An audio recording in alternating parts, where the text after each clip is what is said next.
Hello, grade 8 students.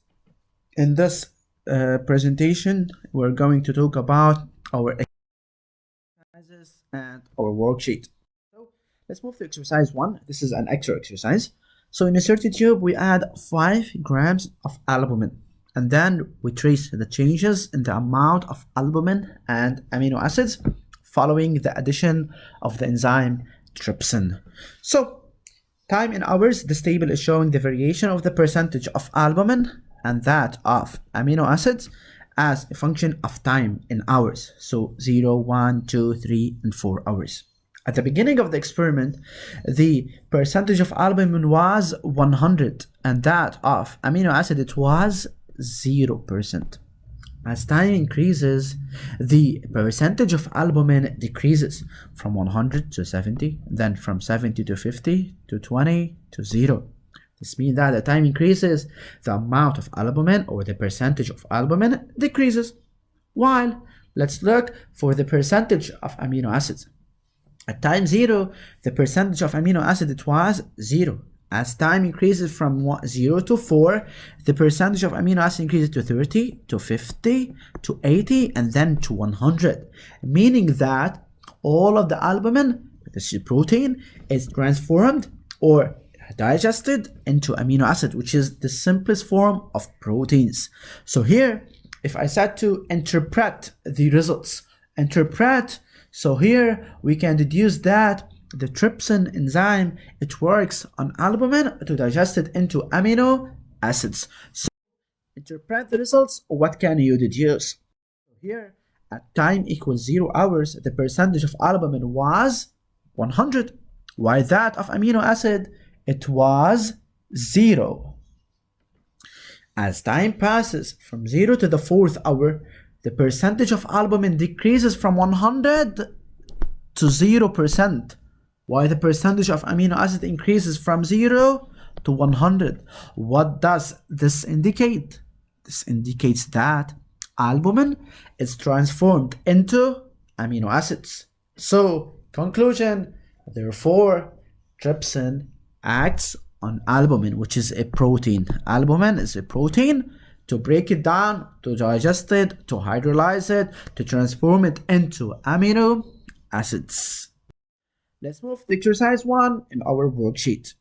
A student in grade 8 suggested enzymes, they are biological ancestors that break down substrates under different pH media. In order to test this hypothesis, which hypothesis? It's mentioned in the text. Enzymes, they are biological ancestors that break down substrates under different pH media.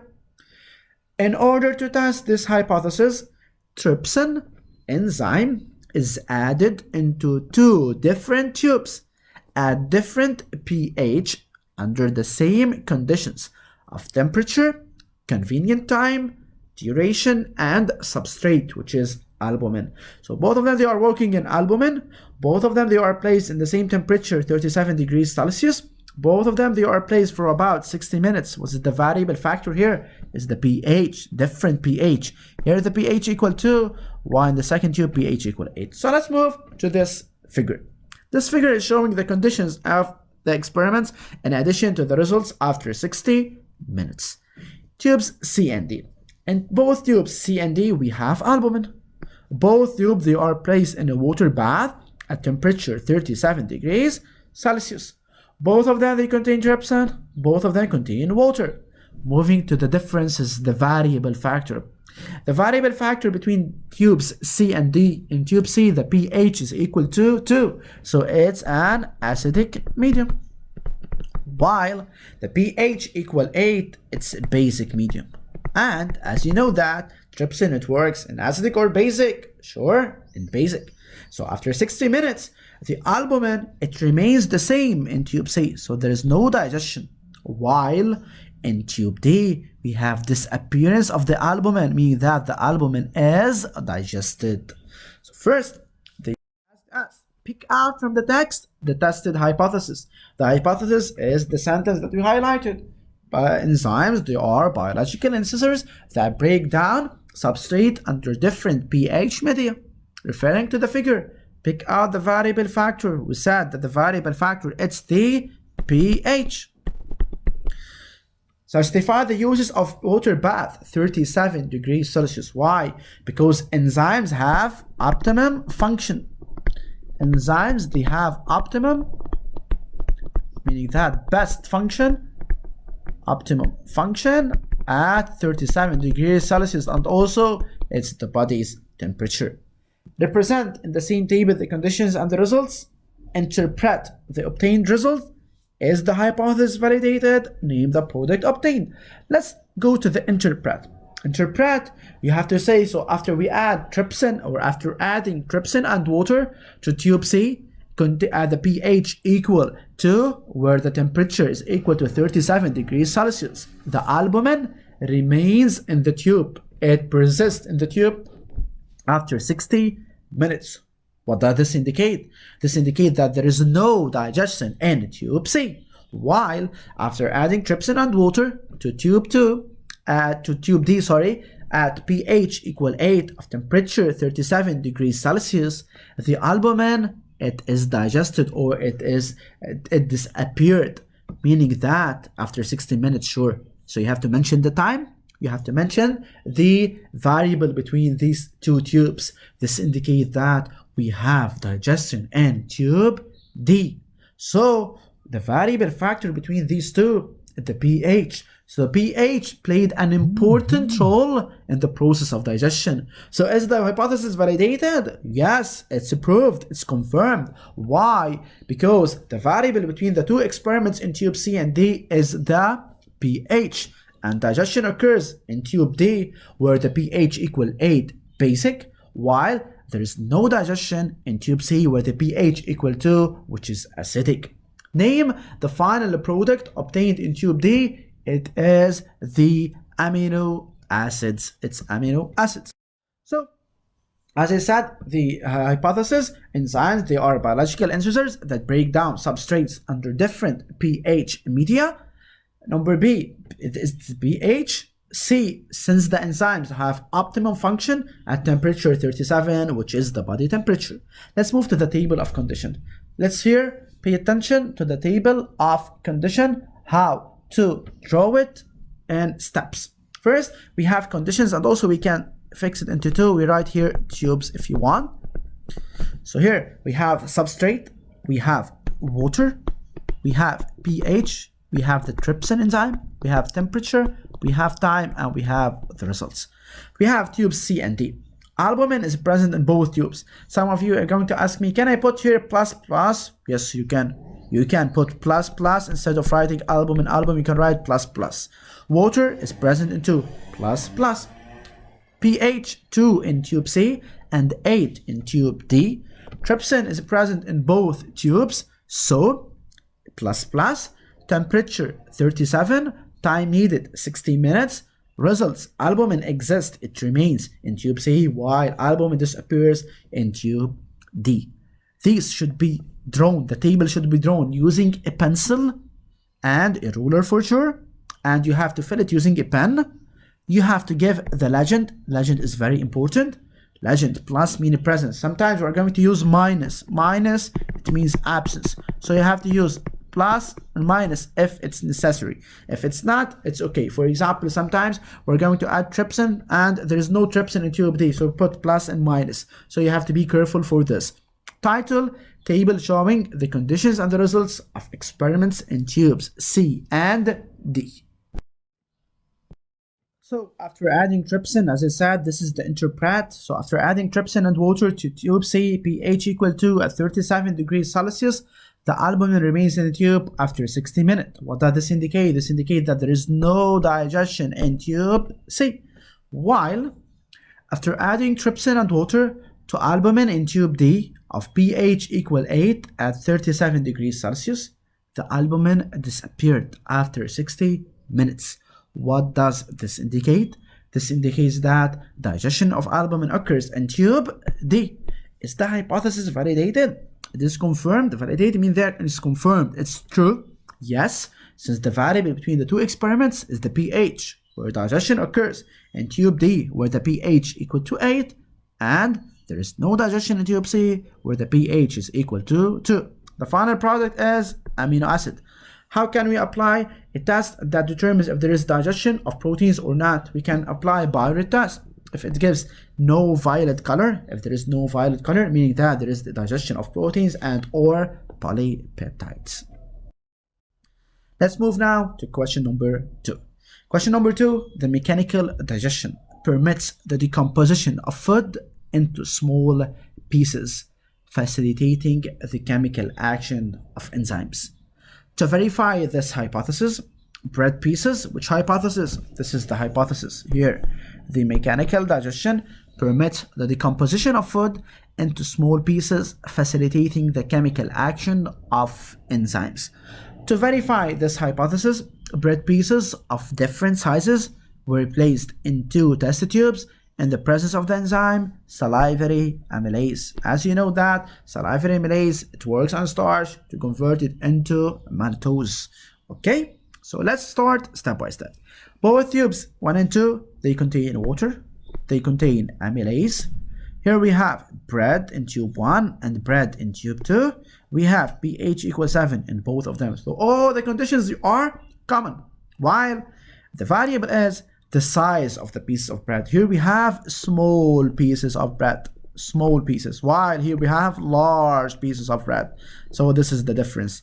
In 1 we have small pieces of bread, in 2 we have large pieces of bread. So this is the difference. Time is 20 minutes. So after 20 minutes in 1, there is disappearance of the pieces of bread. Small pieces, they disappeared, while in tube 2 there is a decrease in the size of the pieces of bread. So the pieces of bread decrease in size. So there is no digestion. Here we have what's known by complete digestion, while in tube 2 we have something called partial digestion. So the large pieces, they become smaller. So partial digestion. Represent in the same table the experimental conditions and results. Pick out from the test the tested hypothesis, and you have to interpret, draw out a conclusion. Pick out the tested hypothesis. It's simple. The mechanical digestion permits the decomposition of food into smaller pieces, facilitating the chemical action of enzyme. It's from the text. It's from the text. You have to copy it from the text. So this is the table of condition. This is the conditions. We have substrate, which is the bread in both tubes 1 and 2. Size of the bread, it's small in tube 1 and it's large in tube 2. So this is the variable factor. Both of tubes 1 and 2, they contain the enzyme amylase. Temperature is 37 degrees Celsius in both of them. Someone is going to ask me, can I write temperature between parentheses 37 degrees Celsius and write plus plus? Yes, you can. Water is present in both tubes, so plus and plus. Time 20 minutes, and result disappearance of the piece of bread when they are small, and the large pieces of bread, they decrease in size. So the title is table showing the conditions and the results in the experiments in tubes 1 and 2. You have to move to this table. This is talking about the mechanical action permits the composition of food into smaller pieces, facilitating the chemical action of enzymes. Interpret and conclusion. So after adding water and amylase to tube 1 containing small pieces of bread at pH equal 37 degrees Celsius, the tube showed the disappearance of the pieces of bread after 20 minutes. What does this indicate?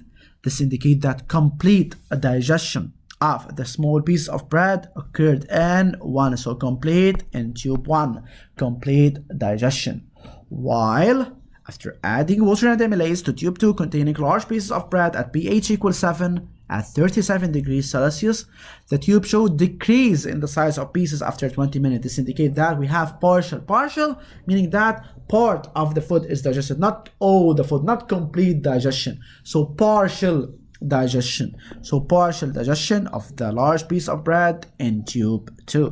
So what can we conclude here? We can conclude that the mechanical digestion, the digestion of food into smaller pieces, will facilitate the chemical digestion of food by the help of the digestive juices and the enzymes. So here you have to know that large pieces and the small pieces, the difference between them, the small pieces are digested faster than the large pieces.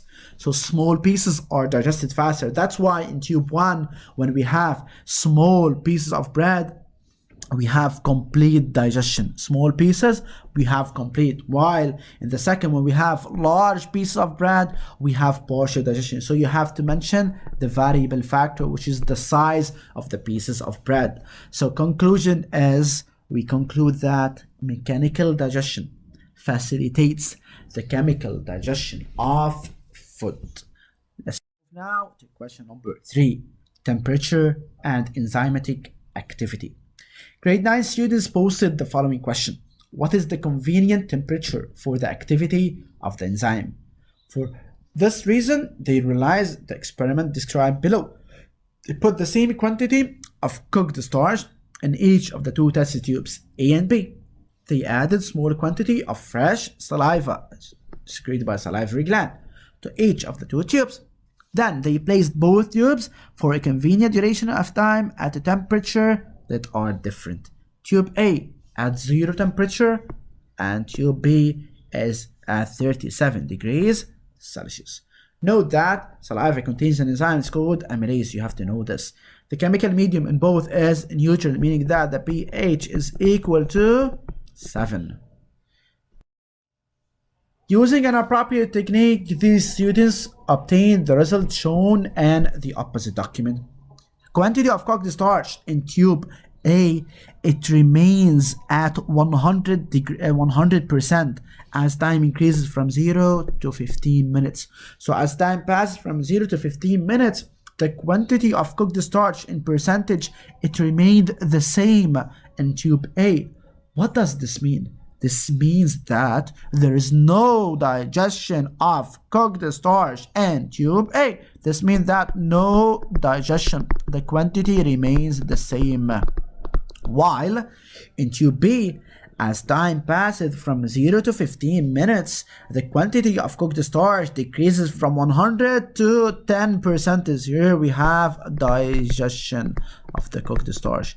So digestion occurred in tube B and not in tube A. The set represented in the same table. Pick out the posed problem, analyze what can you include.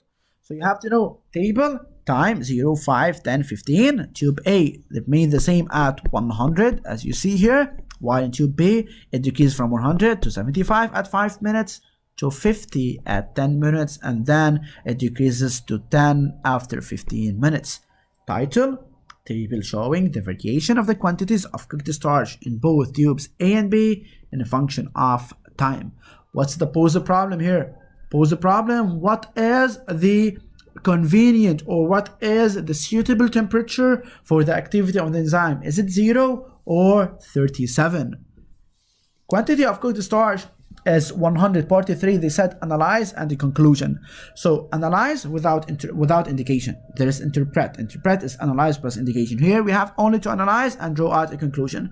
So the quantity of cooked starch is 100 in both tubes A and B at time 0 minutes. During 15 minutes, or as time increases from 0 to 15, the quantity of starch remains constant at 100% in tube A, placed at 0 degrees Celsius. Here we mentioned the variable factor, but it decreases to reach 10% in tube B, that is placed at 37 degrees. So as you see here, we mentioned.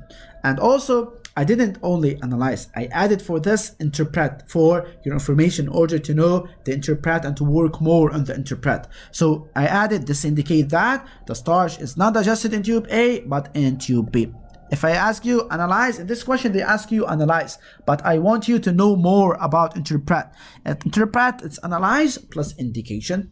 Therefore, conclusion, the convenient temperature for the activity of an enzyme is 37 degrees Celsius is the best temperature. So as I said here, they asked for analyze in part 3, but I added for this as interpret. So I work in this part 3 as interpret.